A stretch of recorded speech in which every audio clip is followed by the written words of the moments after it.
Assalamualaikum warahmatullahi wabarakatuh. Ketemu lagi di Galeri Raska. Nah, kali ini gue mau sedikit kasih tahu tips atau info-info nih buat kaum Gen Z yang baru pertama kali beli rumah. Itu kan. Nah, kadang kan ada yang dia takut bener nggak sih developernya, ya kan? Terus rumahnya bener nggak dibangun? Terus caranya gimana sih biar lolos KPR, ya kan? Nah, nanti gue akan kasih tahu tips-tipsnya nih supaya kalian tuh nggak tertipu oleh developer-developer bodong. Ya, jadi saksikan terus channel ini sampai habis supaya kalian bisa lebih waspada untuk memilih developer-developer yang cocok buat kalian sesuai kemampuan. Oke, lanjut.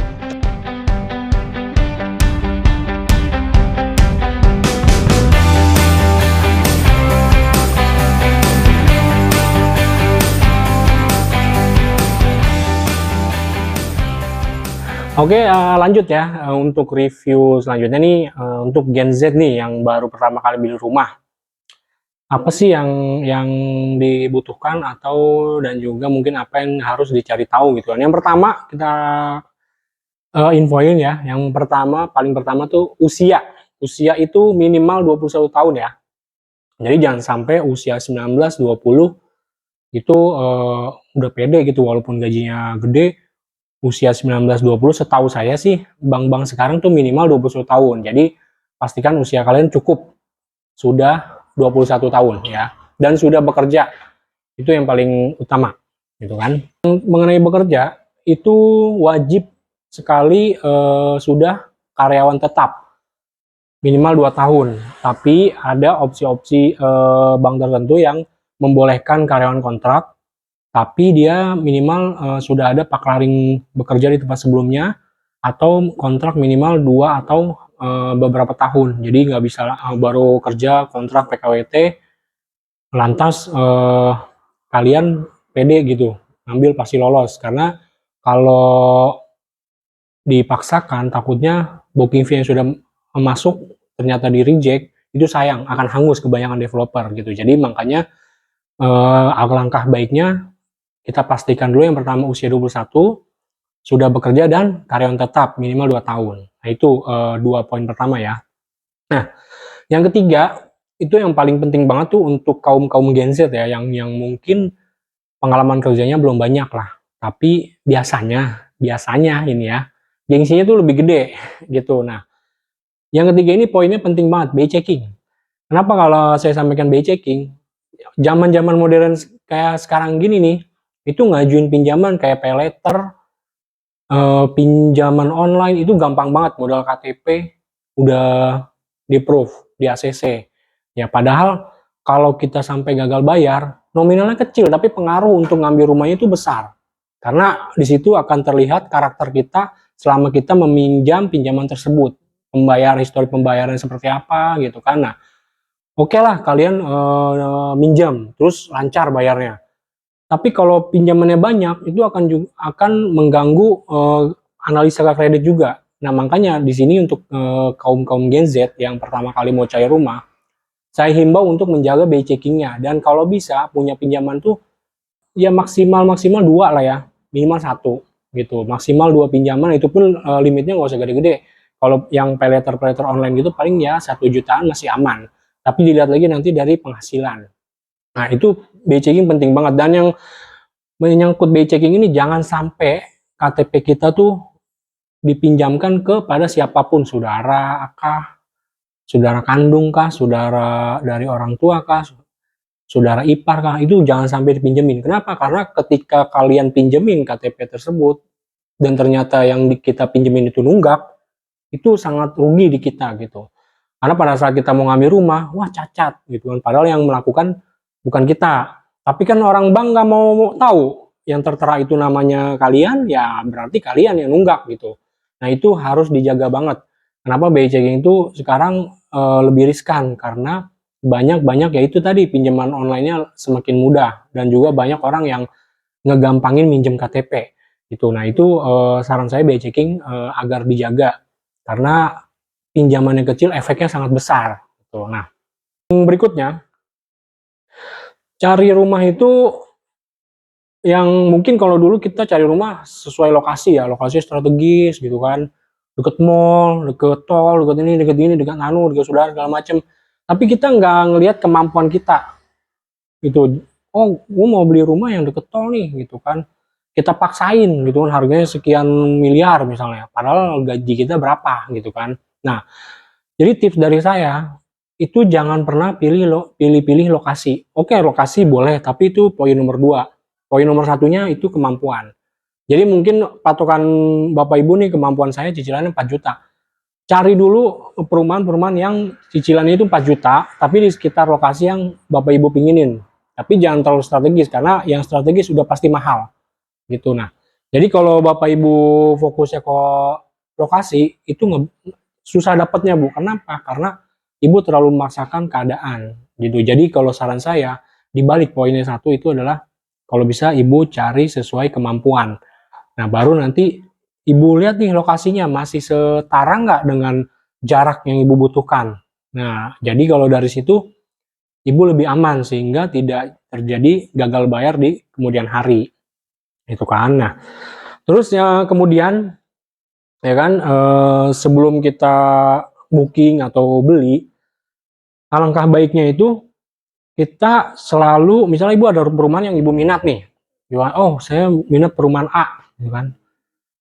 Saran saya Ibu survei lokasinya dulu, datengin dulu rumahnya, lihat dulu lingkungannya seperti apa, developernya bagus atau enggak, dibangun nggak perumahannya gitu kan, terus stoknya seperti apa gitu kan. Nah, jika ya itu udah sesuai dengan Ibu semua, nah langkah awal itu Ibu wajib BI checking dulu gitu, karena ya itu tadi, karena jangan sampai kita udah booking fee, udah masuk DP ya kan, ternyata BI checking kita nggak cukup gitu karena ada histori lain lah, atau cicilan kita terlalu banyak. Nah, itu juga akan mengganggu gitu kan. Jadi saran saya sebelum Ibu BI check, belum DP atau booking itu, saran saya Ibu untuk BI checking dulu. Ibu bisa BI checking mandiri atau bisa titipin ke sales perumahannya atau minta tolong ke orang bank.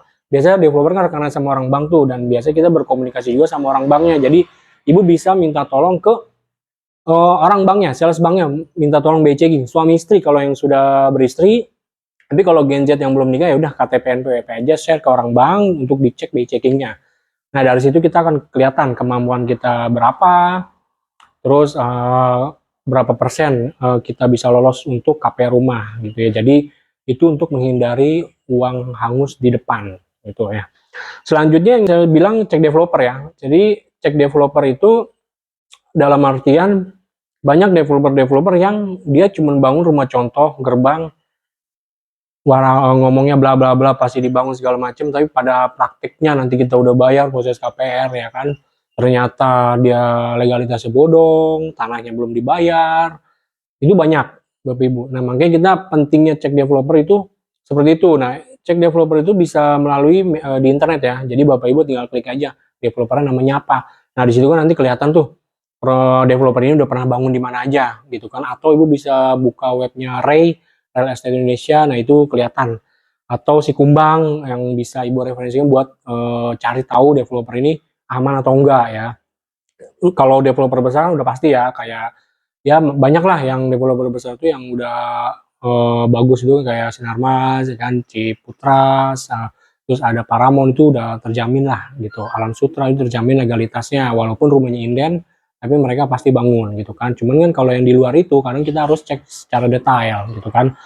Nah, kemudian status rumahnya. Jadi ketika kita udah survei, kita minat dengan perumahan A, lihat dulu nih status rumahnya tuh seperti apa nih, nanti dapatnya sertifikatnya apa, AGBK atau AJBK atau sudah bisa SHM gitu kan. Nah, kalau sudah bisa SHM berarti developernya aman dan rumahnya juga aman gitu kan, walaupun inden kan ada juga yang dia sudah bisa akad PPJB gitu kan, atau akad nanti misalnya rumahnya belum jadi inden, serah terimanya nggak lama gitu, developernya udah punya nama, nah itu kita pastikan aman gitu kan. Kecuali kan developer yang belum ada nama, yang Ibu baru-baru dengar gitu kan, nah itu Ibu agak was-was karena kita harus cek detailnya, nama developernya, sama rumahnya ini kapan dibangun, terus lihat dulu perjanjian PPJB-nya seperti apa gitu kan. Terus kalau memang sudah ada yang dibangun, kita boleh iseng-iseng tanya tetangga, ini udah ibu udah JB belum sama yang tinggal di situ gitu kan. Tapi kalau belum ada sama sekali proyek baru, nah itu ibu harus detail cari tahu. Nah selanjutnya ketika ibu udah survei, pasti kan ibu wawancara ke salesnya kan, perumahan ini dekat apa aja gitu kan. Yang pertama kan tadi sesuai dengan kemampuan. Kalau rumah A ini udah sesuai dengan kemampuan ibu boleh tanya secara detail. Artinya lokasinya dekat apa aja gitu kan. Yang pertama tentu kita cari lokasi yang aksesnya mudah dijangkau. Seperti rel kereta ya.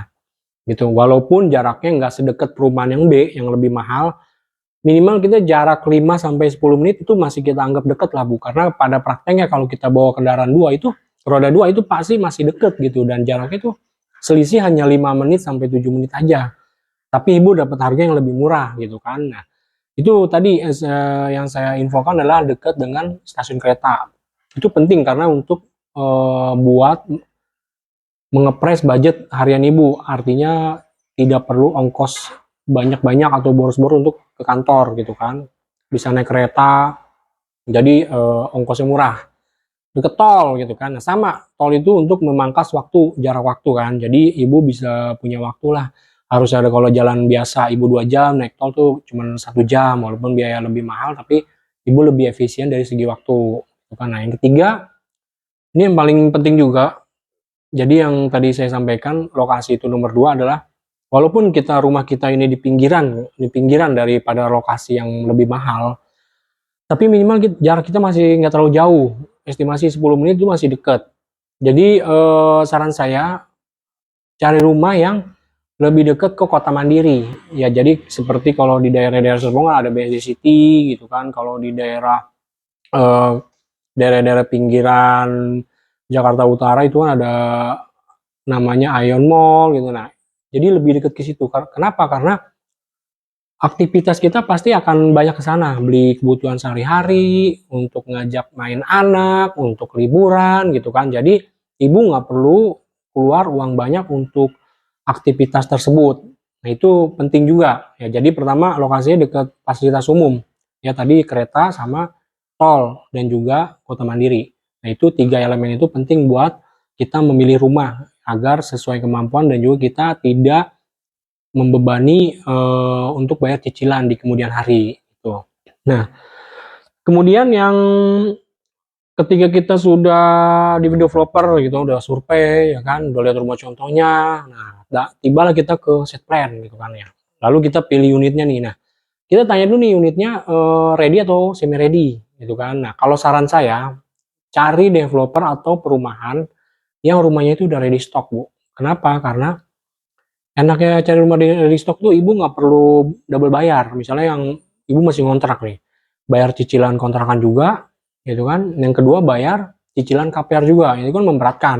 Jadi saran saya cari developer yang semi ready atau semi ready-nya mungkin 3 bulan 6 bulan selesai. Nah itu masih oke lah gitu. Tapi kalau memang ada yang ready, ibu beli yang ready. Jadi itu untuk lebih menghemat budget juga, gitu kan. Jadi ibu nggak memberatkan ibu untuk cicilan KPR. Dan developer yang punya unit ready stock itu lebih gampang juga kita cek legalitasnya. Kenapa? Karena ada aplikasi Sentuh Tanahku, ibu bisa cek di situ. Biasanya nomor HGB-nya udah ada di situ, tapi nanti tinggal minta tolong cek ke notaris. Biasanya dia ada kode unik, itu bisa dicek di situ. Itu. Nah kemudian yang terakhir, gue mau sampaikan nih, nggak kalah penting juga. Cari developer yang sudah banyak banyak rekanan bank ya. Karena developer yang banyak rekanan bank, berarti developer itu dipercaya banyak bank. Pasti udah aman gitu. Nah, salah satunya developer yang bisa dipercaya itu adalah developer yang sudah kerjasama dengan bank biru. Tahu lah ya bank biru. Nah, itu bank biru tuh bagus, rate-nya juga rendah. Dan survei dia analisa developer tersebut juga ketat. Nah, makanya kalau ibu cari developer yang developer yang mungkin kelasnya menengah gitu ya, tier 2, masih tier menengah. Nah, ibu coba cek perumahan ini udah bekerja sama dengan bank plat biru belum? Itu yang cabangnya banyak ya. Ibu pasti tahu gitu. Nah, itu pertama dia bunganya rendah, terus legalitas sudah pasti aman karena dia maunya AJB gitu. Dan kalaupun rumahnya belum ready atau masih inden, dia maunya akadnya akad notaris. Jadi dari segi legalitas ibu pasti lebih aman gitu kalau pakai bank itu. Memang kalau untuk bank yang satu ini memang agak ketat. Kenapa? Karena dia nggak mau karyawan kontrak. Itu satu. Kedua, gaji juga harus sepertiga. Tapi kalau gaji ada kriteria tentu juga, kalau misalnya gaji di atas 10 juta itu ada kriterianya lebih, mungkin dibiarnya bisa 60% atau 40 sampai 60% gitu. Jadi kalau Bapak Ibu punya gaji 20 juta, cicilan 12 juta itu masih bisa dipertimbangkan. Nah, itu untuk plat biru memang agak ketat verifikasinya dan analisanya. Tapi murah.